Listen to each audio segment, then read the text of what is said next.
Welcome to today's episode of Encountering God with me, Liz Wright. And the phrase that Jesus put in my spirit strongly for our time together today was experiencing living inside the covenant. Living inside our covenant relationship with Jesus, understanding more deeply than perhaps we have before what that means and living in the benefits of it. So what also came to mind was to share with you guys an encounter that I had a little while back now. It was one of the first times I'd ever had a vision of the Apostle Paul. I was in a time of worship and I suddenly went into this full-blown experiential vision where I found myself on the beach in Malta, recorded for us in the scriptures, in the book of Acts. It was like a bonfire, and on the other side of the bonfire was the Apostle Paul. And as I sat there, I watched this black snake come out of the fire and bite Paul's hand. And Paul, he didn't look at all like I expected him to. He stood up and he belly laughed. He had like this rotund tummy and he just belly laughed. And he shook the snake and the snake went into the fire. And out of my spirit, I just instinctively spoke to him and I said to him, how did you do it? Like meaning, you were shipwrecked and you were stoned to death and the persecutions and the imprisonment and all the floggings and all that he endured as he preached the gospel during his life. And he just belly laughed again. And he said to me, just shake the snakes off in the fire. It's all about Jesus. Wow. Wow. Wow. I can feel the presence of the Holy Spirit moving powerfully. Wow. He's resetting you again right now, bringing you back out of complicated living, perhaps out of religious striving and rules and regulations and the how-tos of how to walk a good Christian life, back into what Paul said to me. It's all about Jesus.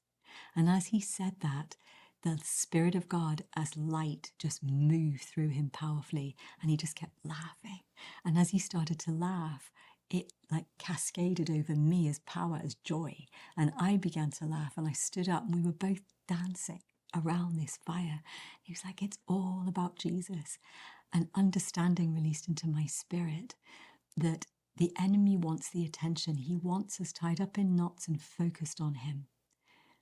He wants us living in complex religious rules and systems, trying to attain spiritual enlightenment and strength and power. And what the Lord was saying to me through Paul was just uncomplicate, just untangle from all the rules and the religions and the how you do this and how you walk powerfully, spiritually, back into realizing the truth that is all about Jesus, that Jesus lives inside of us, that we now have covenant relationship with him, that we can walk powerfully with the strength of our life now being the Spirit of God inside of us. Wow. Feel his presence. Ooh, Holy Spirit, just receive that.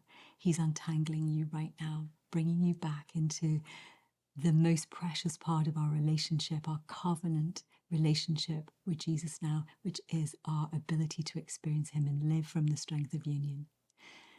So ek wou net met julle daai kort video gedeel het, want dit was 'n bevestiging op my woord van verlede week en op die woord van die jaar wat die Here vir my gegee het.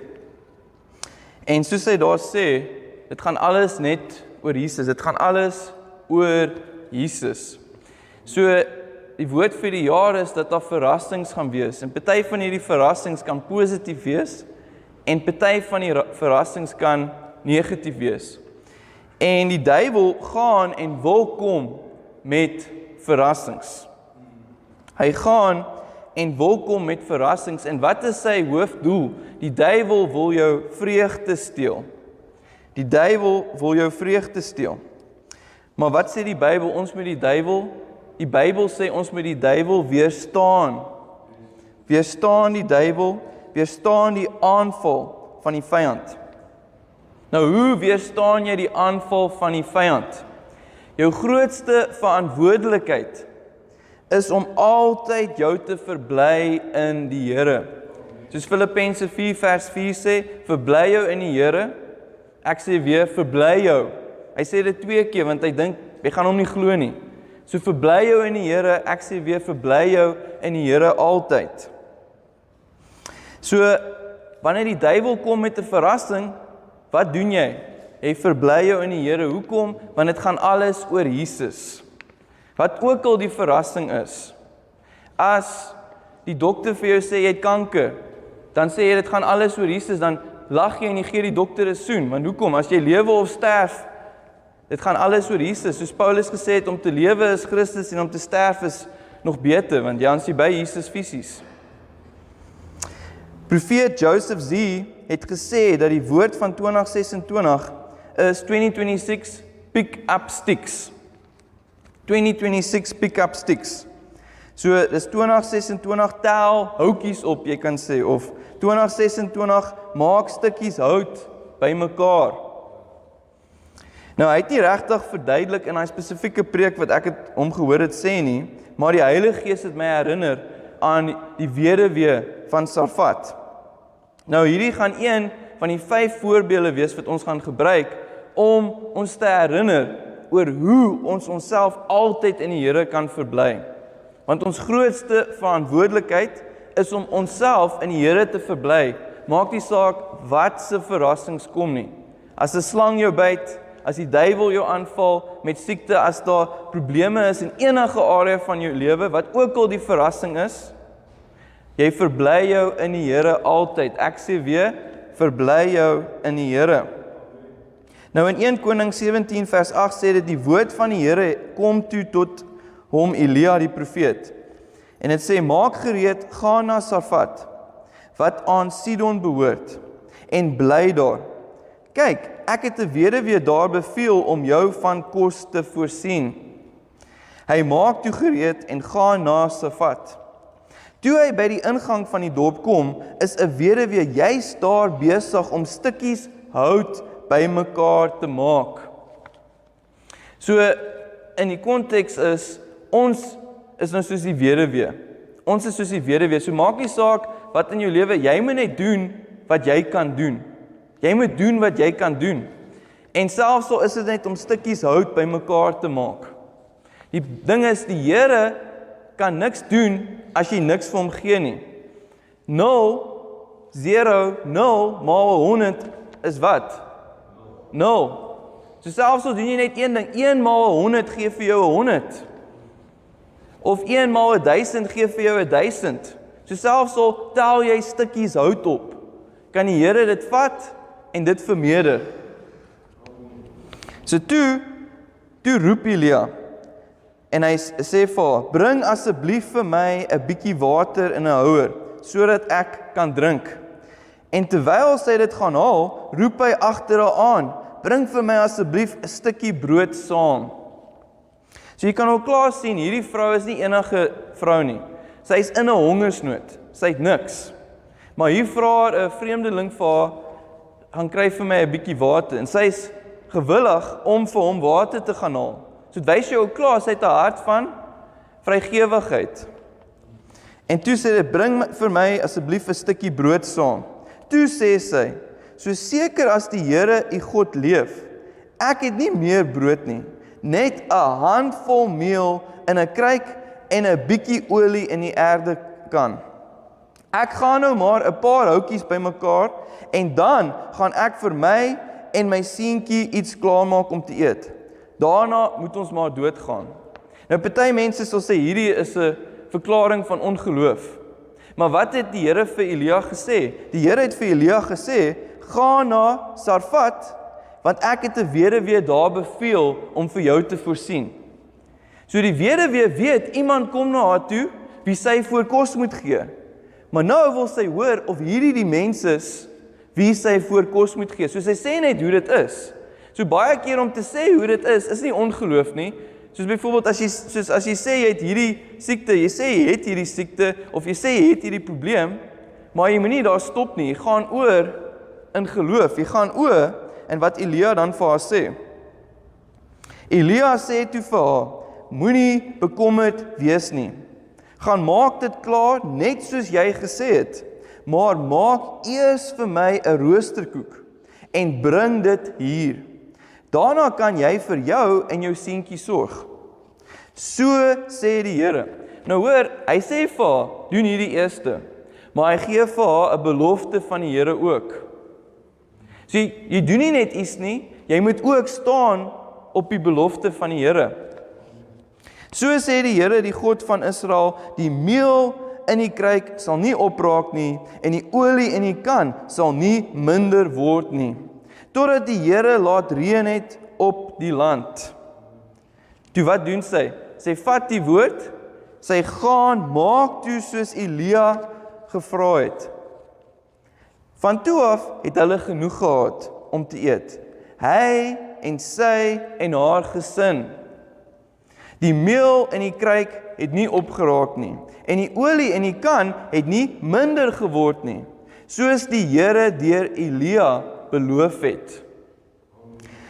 So God plaas sy soepe op jou natural. En dan veroorsaak dit die supernatural. So jy moet iets vir die Here gee om mee te werk. Sy het daar olie en meel eers gegee vir Elia, en toe wat gebeur? Toe vermeerder die Here dit. So die Here se genade bring bo-natuurlike bemagtiging en resultate. Wanneer jy vir God jou natuurlike gee, gee hy vir jou die bo-natuurlike. Wanneer jy jou natuurlike vir die Here gee, dan veroorsaak dit die bo-natuurlike. Nou soos 'n voorbeeld is, selfs al voel jy niks nie, jy kan besluit maak om jou te verbly in die Here. Jy kan lag, of jy kan glimlag, of jy kan 'n vers vat en dit verklaar, of jy kan 'n vers vat en dit sing, of 'n liedjie van die Bybel sing.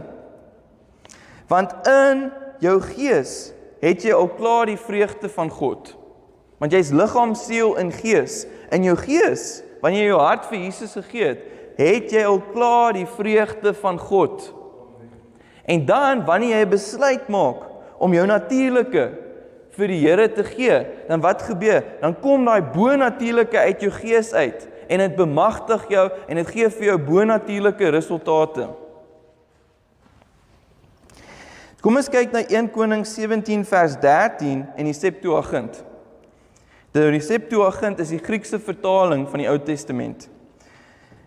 En dit sê, en hierdie is die Bybel wat Jesus en sy disippels en Paulus hulle gelees het. En dit sê, en Elia het vir haar gesê, wees blymoedig. So, jy sien die Hebreëus sê, moenie bekommerd wees nie. Maar hoe is jy nie bekommerd nie? Wees blymoedig, wees vrolik, wees opgeruimd, wees vol moed. Wees blymoedig. Gaan binne en doen volgens jou woord. Maar maak vir my daarvandaan 'n klein koek, wat eers in warm as gebak is, en bring dit vir my uit, en vir jouself en vir jouself sal jy maak, en uiteindelik vir jou kinders. Want so sê die Here, die God van Israel, die kruik meel sal nie opraak nie, en die kruik olyfolie sal nie minder word nie, tot die dag dat die Here reën op die aarde sal gee. Nou hierso sien ons, hy sê, doen dit eers.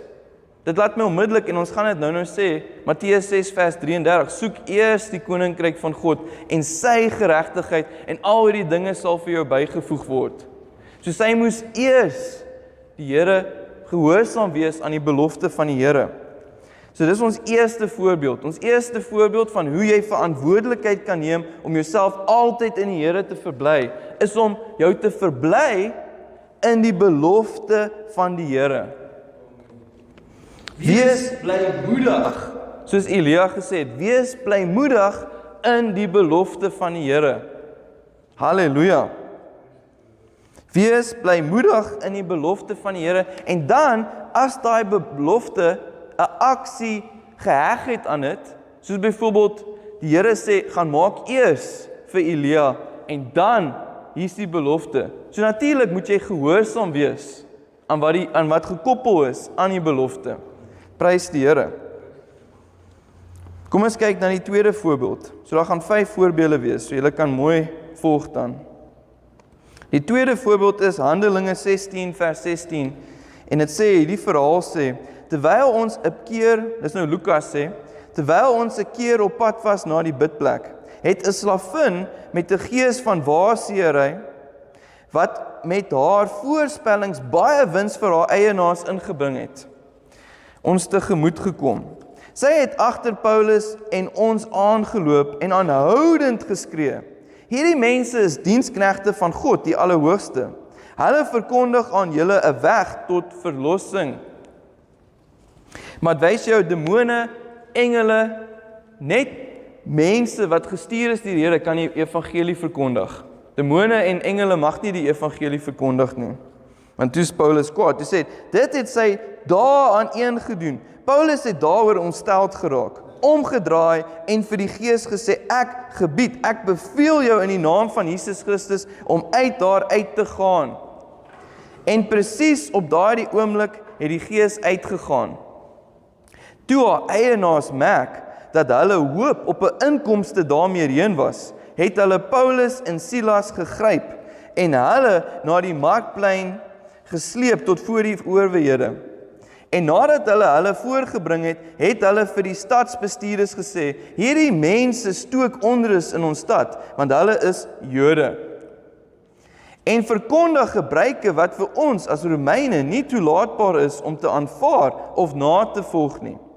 Die skare het toe ook teen hulle gedraai en die stadsbestuurders het hulle klere laat afskeer en beveel dat hulle met stokke geslaan moet word. Nadat hulle met baie houe geslaan is hulle in die tronk gegooi en is die tronkbewaarde opdrag gegee om hulle baie goed sorgvuldig, sê die ou vertaling, te bewaak. In die uitvoering van hierdie opdrag het hy hulle in die binneste deel van die tronk gegooi en hulle voete in die blok vasgeklem. Nou hierdie is die tweede voorbeeld van hoe jy jou in die Here kan verbly, altyd. Hoe om jou te verbly in die Here altyd. En hoe doen jy dit? Jy bid en jy sing vir die Here. Soos byvoorbeeld, een van die liedjies wat jy kan sing, is waar die Israeliete uitgegaan het om die vyande te veg. En dan wat het hulle gesing? Hulle het gesing, die Here is goed en aan sy goedheid is daar geen einde nie. Die Here is goed en aan sy genade, sy mercy, sy gesed, is daar geen einde nie. So hulle verbly in die Here deur om te bid en te sing. Hulle het lofliedere vir die Here gesing. En natuurlik glo ek ook, bid in tale is ook belangrik, want as jy in tale bid, sê die Bybel, is jou hart, jy is besig om jou hart te verbly in die Here. Wanneer jy in tale bid, verbly jou in die Here. Vers 25 sê, om middernag was Paulus en Silas besig om te bid en tot lof van God te sing, en die gevangenes het na hulle geluister. Skielik was daar 'n ewige aardbewing. So terwyl hulle sing en hulle is besig om die Here te aanbid, het die Here sy voet getap en hy sê, ja, hierdie ouens sing lekker en toe staan 'n aardbewing. Skielik was daar 'n ewige aardbewing sodat die fondamente van die trok geskit het. Al die deure het onmiddellik oopgegaan en almal se boeye het losgegaan. Die tronkbewaarder het wakker geskrik en toe hy sien dat die tronk se deure oop was, het hy sy swaard getrek en wou homself doodmaak. Omdat hy gedink het dat die gevangenes ontsnap het. Maar Paulus het hard uitgeroep, moenie jouself leed aandoen nie, want ons is almal hier. Die bewaarder het vir lig gevra, ingestorm en bewend voor Paulus en Silas neergeval. Hy het hulle na buite gelei en gesê, menere, wat moet ek doen om verlos te word? Paulus het, en toe sê hy, en hulle het geantwoord, glo in die Here Jesus, en jy en jou hele huishouding sal verlos word. Dis al wat jy moet doen om verlos te word, glo in die Here Jesus, halleluja. Toe, vers 32, hulle het toe die woord van die Here aan hom en almal in sy huis verkondig, en hy het hulle op daardie uur van die nag saamgeneem en hulle wonde gewas. Hy en al sy mense is onmiddellik gedoop. Hy het hulle na sy huis geneem en 'n ete voorgesit. Hy en sy hele huishouding was jubelend, omdat hulle tot geloof in God gekom het. Teen dagbreek het die stadsbestuurders die geregsdienaars gestuur met die opdrag, laat daardie mense vry. Die tronkbewaarder het die boodskap aan Paulus oorgedra. Die stadsbestuurders het laat weet dat julle vrygelaat moet word. Kom dan nou uit en gaan in vrede. Maar Paulus het die geregsdienaars geantwoord, hulle het ons sonder verhoor in die openbaar laat slaan en in die tronk laat gooi, alhoewel ons Romeinse burgers is. En nou wil hulle ons stilletjies uitgooi, beslis nie. Laat hulle ons self kom uitlei. Die geregsdienaars het hierdie boodskap aan die stadsbestuurders oorgedra. Toe hulle hoor dat Paulus en Silas Romeinse burgers is, het hulle bang geword. Hulle het hulle om verskoning kom vra, hulle uitgelei en versoek om die stad te verlaat. Toe hulle uit die tronk kom, het hulle na Lydia se huis gegaan. Daar het hulle die broers gesien, hulle moed ingepraat en vertrek. Nou ek lees die hele konteks vir julle, want as jy sien, hulle het 'n besluit gemaak, uit hulle hart uit, om die Here te loof en vir die Here te bid en die Here te aanbid. Dit was nie 'n besluit met hulle breine nie. Hoekom? Want daar was geen rede om die Here te prys nie. Hulle was baie geslaan. Hulle was nie net 'n paar kere geslaan nie. Hulle was baie geslaan. En ek bedoel, een keer toe ek een pak gekry het by my pa, het hy my net een keer geslaan, toe sit 'n blou koel, jy weet? Nou dink nou net, dit was seer en alles, nou dink, hulle was baie geslaan, so hulle hele lyf is pot en blou, hulle is baie seer, en hierso is hulle in die tronk, en hulle maak toe 'n besluit om die Here te aanbid. En wat gebeur?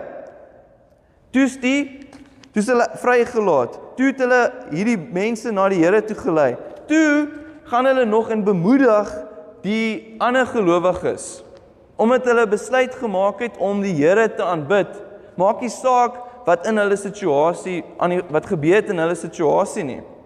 So dis hoekom, wanneer jy die Here aanbid, kom dit uit jou hart uit. Dit kom nie van jou brein af nie. Want jou brein is die area wat redeneer, en dit gaan op logika. Logies is daar geen rede om die Here nou te aanbid nie. Maar met jou hart kan jy die Here altyd prys en altyd loof. Halleluja. Prys die Here.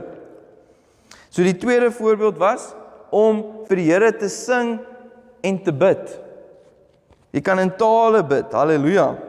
Nou die derde voorbeeld is Matteus 6 vers 33 en dan gekoppel aan Romeine 14 vers 17. Dit sê, maar soek eers die koninkryk van God en sy geregtigheid en al hierdie dinge sal vir julle bygevoeg word.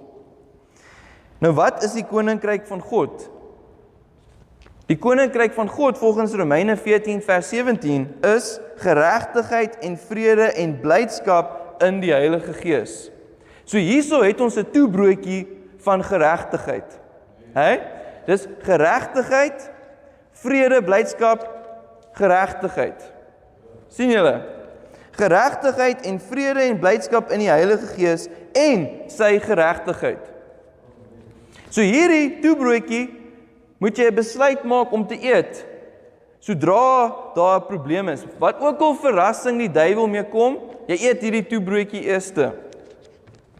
Nou sê jy, hoe sal om 'n toebroodjie te eet my help? As jy kyk na die Hebreëse woord vir veg, om te veg, jy weet, to fight. Wat dink jy is die wortelwoord van veg? Om te eet. So wanneer jy eet, veg jy.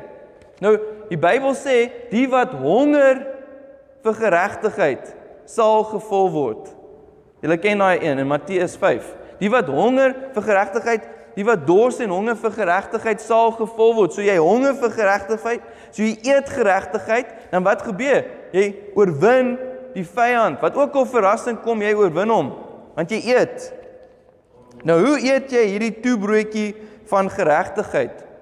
So jy soek eers die koninkryk van God wat geregtigheid, vrede, vreugde in die Heilige Gees is en sy geregtigheid. Nou hoe soek jy dit? Jy glo en jy verklaar. Jy bly glo en jy bly verklaar en as daar 'n probleem is, as daar 'n wat ook al 'n temptasie is, as daar 'n siekte is, as daar 'n tekort is, as daar verhoudingsprobleme is, as daar probleme is met jou kliënt, wat ook al probleem is, jy soek eers die koninkryk van God en sy geregtigheid. Nou hoe soek jy dit? Jy eet daai toebroodjie. Hoe eet jy dit? Jy glo en verklaar. Kom ons kyk na die eerste verklaring. Jy verklaar 2 Korintiërs 5 vers 21. Ek is die geregtigheid van God in Christus. Halleluja. Ek is die geregtigheid van God in Christus. Julle kan saam met my sê, ek is die geregtigheid van God in Christus. En dan moet jy dan nie die vrede en vreugde skiep nie, soos Elsike sê, al die garnish, van wat ook al jy vir haar gee, haal sy af. Maar julle moet die garnish ook eet. So dan, verklaar jy die vrede van die Here. En wat sê Jesus? Jesus sê, ek gee vir jou my vrede. Johannes 14 vers 27, vrede laat Jesus my na, sy vrede gee hy my. Jesus gee dit nie vir my soos die wêreld dit gee nie, vir my nie. Ek laat my hart nie ontsteld en bang wees nie. Halleluja. Jy kan dit selfs 'n liedjie daarvan maak, jy kan dit sing. En dan sê hy, John 14 verse 27, peace I leave with you, my peace I give to you, not as the world gives do I give to you. Let not your heart be troubled, neither let it be afraid. John 14:27, John 14:27. Halleluja. En dan verklaar jy dat jy die vreugde van die Here het, want die vrug van die Gees is liefde en dan vreugde. So jy het die vreugde van die Heilige Gees in jou gees. Galasiërs 5 vers 22. So jy kan sê, dank Here dat ek het die vreugde van die Here in my gees. Maar dan, hoe aktiveer jy dit? Soos ons nou gesê het, jy kan 'n woord verklaar, jy kan die vers verklaar, of jy kan bid in tale, of jy kan sing. Sing Filippense 4 vers 4, soos ek verlede week gesê het. Rejoice in the Lord always, and again I say rejoice. Rejoice in the Lord always, and again I say rejoice. Rejoice, rejoice, and again I say rejoice. Rejoice, rejoice. Philippians 4:4, Philippians 4:4. Halleluja. Ek gaan julle nog kry om hierdie liedjies te kan saam sing. Halleluja. Nou, die volgende voorbeeld is, ons gaan na 2 Griekse woorde kyk. Die eerste een is hilarotes en die ander een is hilaros. Nou, hilaros is die stamwoord van hilarotes. Nou, hilarotes kom net 2 keer in die hele Bybel voor. 2 keer in die hele Bybel voor, hilarotes. En hilaros kom 5 keer in die Bybel voor, maar ons gaan net na 1 keer kyk waar hilaros voorkom. Nou, hilarotes beteken om lewendigheid te hê, beteken om graagte, beteken gretigheid, dit beteken bereidwilligheid. Maar as jy dit bymekaar sit, beteken om vinnige en vrolike bereidwilligheid om iets te doen. Vinnige en vrolike bereidwilligheid om iets te doen.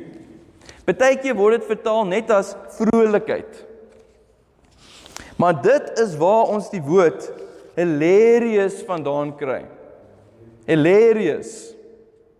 Wat in Afrikaans is dan nie eintlik 'n regte woord, maar die naaste woord is seker skreeusnaaks. Skreeusnaaks. Hilarious. Dit beteken uiters amusant, baie snaaks. Nou wat sal die teenoorgestelde van hilarious of hilarotes of hilaros wees? Om baie ernstig te wees. Om hartseer te wees. Jy weet, die teenoorgestelde van om baie snaaks te wees, baie ernstig. So die 4de voorbeeld van hoe jy jouself kan verbly in die Here altyd. Maak nie saak wat se omstandighede jy in is nie, is om ontspanne te wees. En ek weet, om vir iemand wat ernstig is, te sê om te ontspan, maak hulle nog meer kwaad. Hey? As jy op daai oomblik vies is en op daai plek ontsteld is en jy sê, chill, dan word hulle kwaad. Hey? Maar, wees snaaks. Moenie ernstig wees nie. En natuurlik, as jy nie ernstig is nie, en jy's besig om snaaks te wees, veral by die werk, dan gaan al die ongelukkige mense baie ontsteld word. En hulle gaan natuurlik aanstoot neem, as jy besig is om relaxed te wees, en rustig te wees. Maar dan sê jy vir hulle, jammer, maar moenie toelaat dat hulle jou aftrek nie. Jy moet regeer. En die Bybel sê, 'n koning regeer, soos hoe regeer God in die hemel? Hy's nie ernstig nie. Hy's relaxed. Die Bybel sê hy lag vir sy vyande. Hy lag vir sy vyande. Prys die Here. Nou, die een keer in die Ou Testament wat hilarious voorkom. Sê hilarious. Skreeusnaaks, sê skreeusnaaks. So die een keer wat hilarious skreeusnaaks voorkom in die Ou Testament is Spreuke 18 vers 22. En dit sê die een wat 'n goeie vrou gevind het gunste gevind. Nou hierdie is in die Septuagint. Die een wat 'n goeie vrou gevind het gunste gevind. Hoekom het hy gunste gevind? Want 'n man kan eers regtig sekere aspekte hê wanneer hy getroud is, wanneer hy 'n vrou het. Dan kry hy hierdie gunste. En wat beteken gunste? Gunste kom van die woord charis af. En charis produseer bo-menslike en bo-natuurlike bemagtiging en versterking om te wees en te doen wat jy nooit self sou kon wees of doen nie. So 'n enkel lopende man kan nooit wees wie hy sal wees as hy getroud is nie.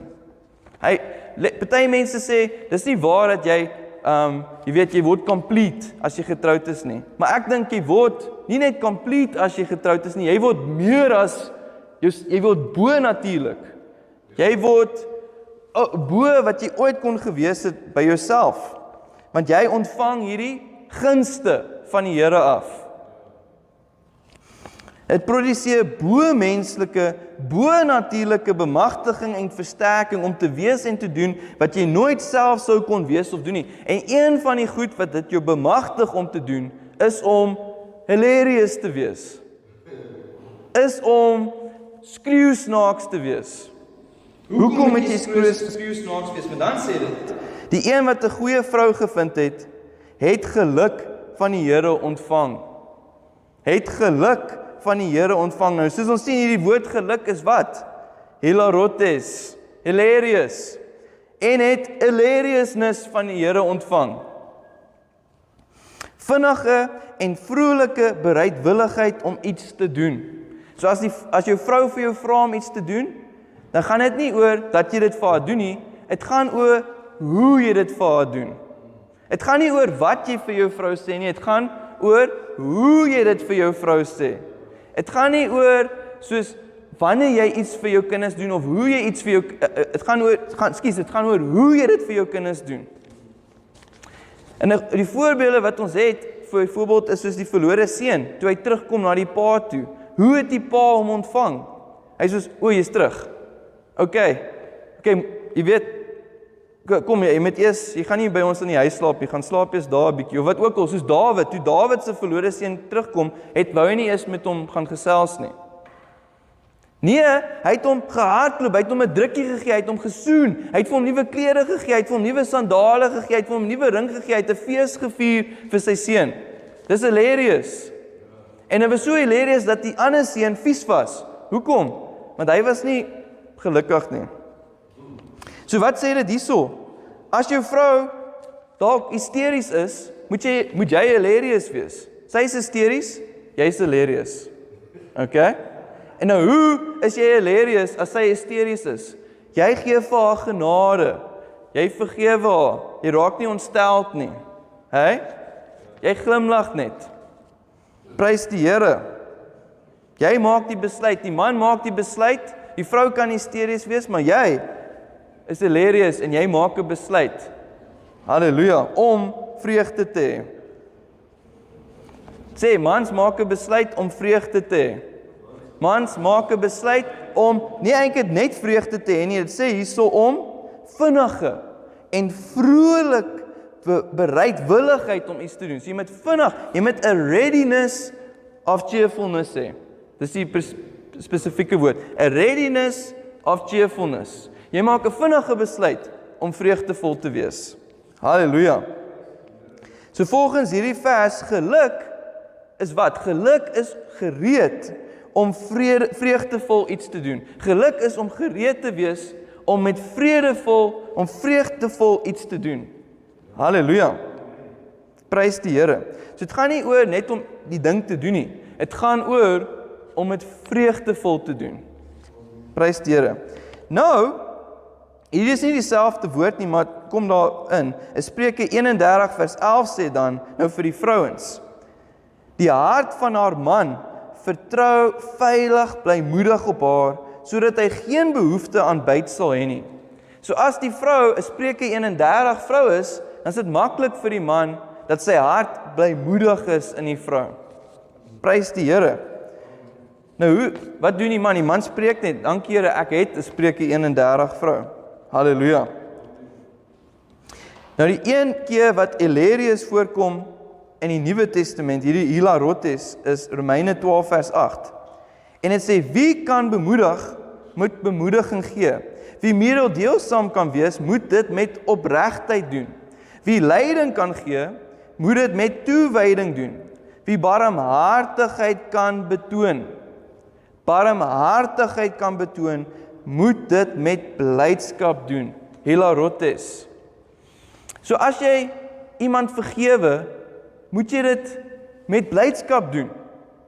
Dit gaan nie net oor hoe jy dit doen nie. Dit gaan nie net oor wat jy doen, dit gaan oor hoe jy dit doen.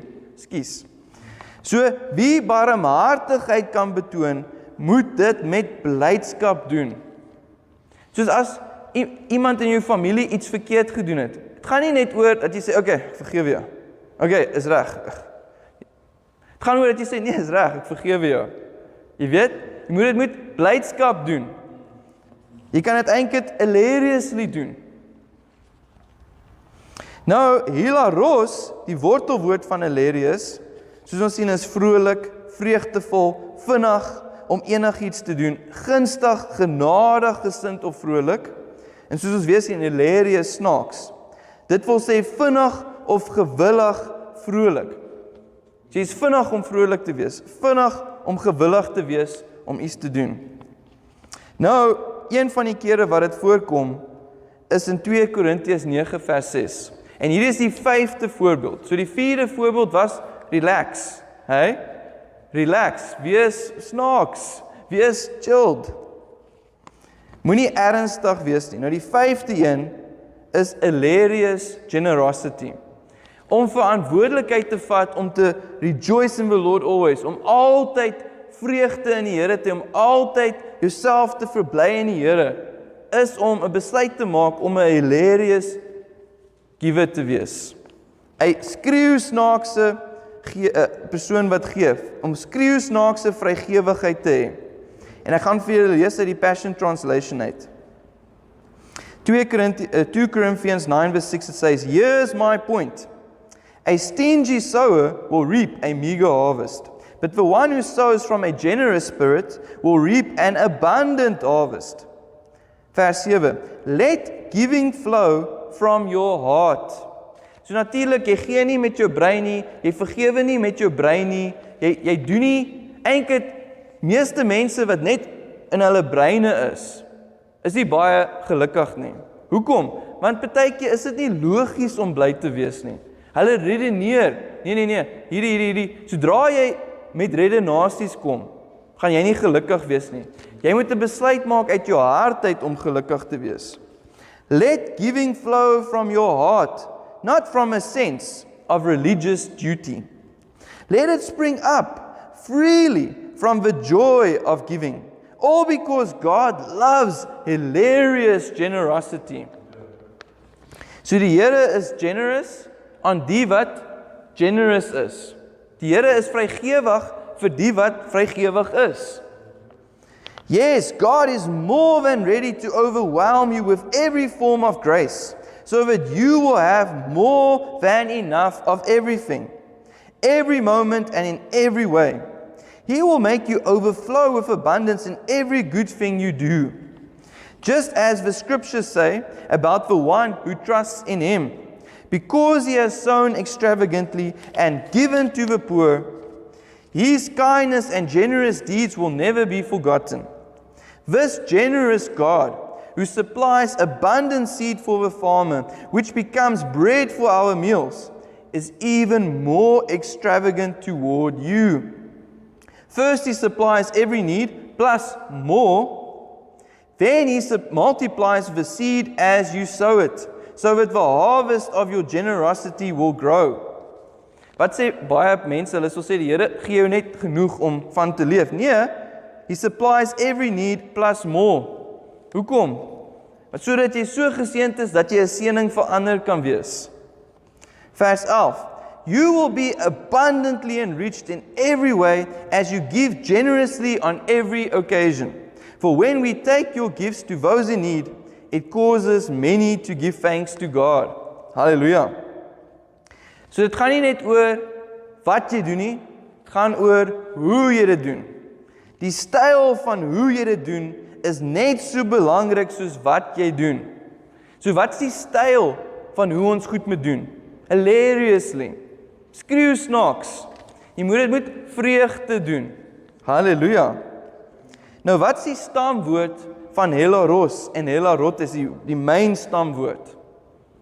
Dit is Helios. En Helios kom voor in Hebreërs 8 vers 12. En dit sê ek sal barmhartig wees. So die wortelwoord van om skreeu snaaks te wees is om barmhartig te wees.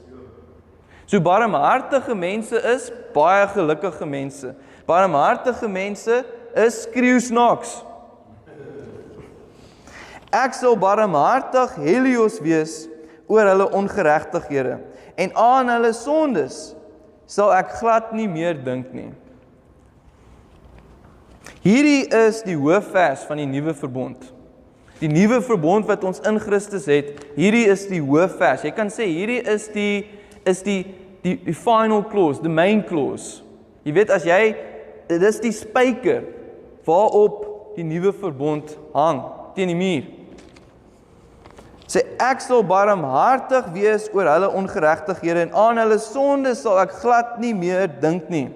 The Passion Translation says, for I will demonstrate my mercy, Helios, to them and will forgive their evil deeds and never remember again their sins.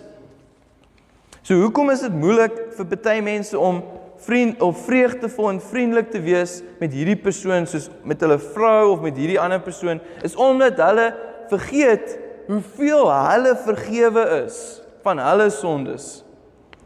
Want God vergewe en vergeet nie net nie. Hy doen dit met 'n vrolike glimlag. Hy doen dit met blymoedigheid. Hy doen dit met hilarious mercifulness. Hy's hilariously merciful. Skreeu snaakse barmhartigheid. En dit is skreeu snaaks want hy sê ek gaan nooit ooit weer julle sondes onthou nie en nie net dit nie, ek gaan dit glad nie onthou nie asof jy nooit ooit dit gedoen het nie. Die Here vergewe jou asof jy nooit ooit gesondig het nie. Jy het dit nie gedoen nie. Ek lag, daar was hierdie vrou in ons kerk wie gaste oorgehad het en toe het daai vrou se kinders het toe in die hoofvrou, wat sou jy sê die host se kamers ingegaan en deur haar make-up gegaan en deur haar shampoo en al haar klere en hulle het rondgespeel. Jy weet, en in hulle kaste gegrou en jy weet in die man se, weet nie, onderbroeke of wat ook al, hulle het rondgespeel. En toe, na die tyd toe hulle nou weg is, toe sien sy hulle rakke is oop en die kaste is oop, toe neem sy 'n foto, want lyk vir my sy neem foto's van hoe alles is, sodat as die bediende dalk iets vat of wat ook al, dan kan sy sien, nee, daai ding is weg, of daai ding is min of wat ook al. So sy het voor foto's. Toe stuur sy die voorfoto en nou die na-foto vir die vrou en sê, kyk hoe lyk dit. Jy moet asseblief met jou kinders praat. Toe sê sy, my kinders sal nooit so iets doen nie. Daar's geen manier dat hulle dit gedoen het nie. Wat is amper soos hoe die Here is. Die Here sê, my kinders sal nooit so iets doen nie. My kinders sal nooit hierdie ding gedoen het nie. Want die Here vergewe ons asof ons dit nooit gedoen het nie. Prys die Here. Nou, wat is die probleem? As jy Sondag maak jy 'n deur oop vir die duiwel. En jy vernietig verhoudings, want nou, daai vrou sê, nee, jy kan nie weer kom kuier dan nie. Of jy kan nie weer kom nie, as jy so is. Maar dis die ding. So, sonde vernietig nie jou verhouding met die Here nie. Dit vernietig jou verhouding met ander mense en dit veroorsaak dat jy 'n harde hart het en jy maak 'n deur oop vir die duiwel. Prys die Here. Dat jy 'n kind van die Here is en dat jy 'n besluit kan maak om altyd jouself te verbly in die Here. Halleluja. Prys die Here. So julle kan julle hande lig en die seëning ontvang. Baie dankie Here dat ons U seëning ontvang en dat U ons beskerm. Baie dankie Here. Dankie Koning Jesus dat U oor ons skyn, U aangesig oor ons skyn en U gee vir ons U guns. En baie dankie Heilige Gees dat U aangesig oor ons verhef en U gee vir ons U vrede, Shalom. Baie dankie Here, Yevarecha, Yahweh Vishmarecha, Yair Yahweh Penav Elecha Vichoneka, Isa Yahweh Penav Elecha, Viasem Lecha Shalom. Beshem Yeshua in Jesus se naam. Amen. Hallo, ek is Petrus de Tooy. As jy hierdie preek geniet het, like, share en subscribe tot ons YouTube kanaal. Deel dit met ander, want die waarheid sal mense vrymaak. Om Jesus as jou Here en Verlosser aan te neem, is die belangrikste besluit ooit. Romeine 10:9 en 10 sê, as jy met jou mond bely dat Jesus die Here is, en jy glo met jou hart, dat God hom in die dood opgewek het, sal jy verlos word. Met die hart glo ons en word regverdig verklaar. Met die mond bely ons en ons word verlos. Deur sy groot genade het Vader deur Jesus alles nodig gedoen dat jy gered kan wees. Bid saam met my. Jesus, ek bely dat U my Here en Verlosser is. Ek glo met my hele hart dat God U uit die dood opgewek het. Deur geloof in U woord ontvang ek nou U verlossing. Amen. Prys die Here. Nou dat jy wedergebore is daar 'n splinternuwe jy saam met Jesus in jou. En ek wil graag hê jy moet bid nou saam met my bid om die doping met Heilige Gees te ontvang. Jy sien Lukas 11:10 en 13 sê elkeen wat vra ontvang en wie soek vind en vir wie klop sal oopgemaak word. As julle wat sleg is goeie geskenke aan julle kinders gee, hoeveel te meer sal die Hemelse Vader die Heilige Gees gee aan hulle wat hom vra. Al wat jy doen is dus om te vra, te glo en te ontvang. Bid saam met my. Vader, ek bely dat ek U krag deur Heilige Gees nodig het om die nuwe lewe as U kind saam met U te lewe. Vul my Here met U Heilige Gees. Deur geloof ontvang ek nou die doping met Heilige Gees. Dankie Heilige Gees dat U nou vir altyd in my lewe. Amen. Aanbid nou die Here en laat toe dat vreemde lettergrepe en klanke wat jy self nie verstaan nie, uit jou binneste borrel. Spreek hulle in geloof hardop uit en word opgebou in jou geloof. Maak nie saak of jy enigiets gevoel het nie. Jesus sê Markus 11:24, alles waarvoor julle bid en vra, glo dat julle dit ontvang het en dit sal vir julle so gebeur. Amen.